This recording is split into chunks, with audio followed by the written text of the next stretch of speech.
నేను మీ రచన. ఈ రోజు నేను మీకు పరిచయం చేయబోతున్న పుస్తకం డాక్టర్ మక్కెన శ్రీను గారి ఏది నిత్యం అనే కథా సంపుటి. పుస్తకం గురించి చెప్పబోయే ముందు రచయిత పరిచయం. మక్కెన శ్రీను గారు వెటర్నరీ సర్జన్ గా పనిచేస్తున్నారు. ప్రస్తుతం విజయనగరం జిల్లాలోని గలివిడి పశువైద్య కళాశాల డీన్ గా వ్యవహరిస్తున్నారు. ఇప్పటి వరకు 13 పుస్తకాలు వెలువరించారు. ప్రవృత్తి రీతి అయిన కవి, కథకుడు, అలాగే ఎన్నో వ్యాసాలు కూడా రాశారు. ఇక ఈ కథల పుస్తకం విషయానికి వస్తే ఎక్కువగా శ్రీను గారి పుస్తకంలో మానవ సంబంధాల గురించి చెప్పే ప్రయత్నం చేశారు.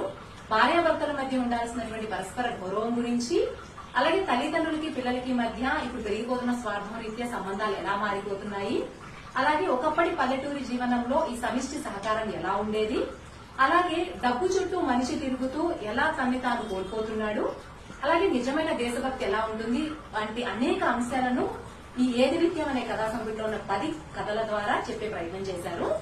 అంతేకాకుండా శ్రీ మక్కెన రామసుబ్బయ్య ఫౌండేషన్ ద్వారా వివిధ పత్రికల సౌజన్యంతో అనేక సాహితీ ప్రక్రియల్లో పోటీలు నిర్వహిస్తూ వారికి సాహితీ పురస్కారాలు కూడా అందజేస్తున్నారు. సో మీకు కూడా ఒక మంచి ఆనంద్ మంచి కప్పు కాఫీ లాంటి సినిమా అంటాం కదా, అలాంటి మంచి ఫీల్ ఇచ్చే పుస్తకం చదవాలనుకుంటే తప్పకుండా ఈ పుస్తకం చదవండి. పుస్తకం కోసం మీరు ఆర్డర్ని కాంటాక్ట్ చేయొచ్చు, లేకపోతే నన్ను కూడా కాంటాక్ట్ చేయొచ్చు.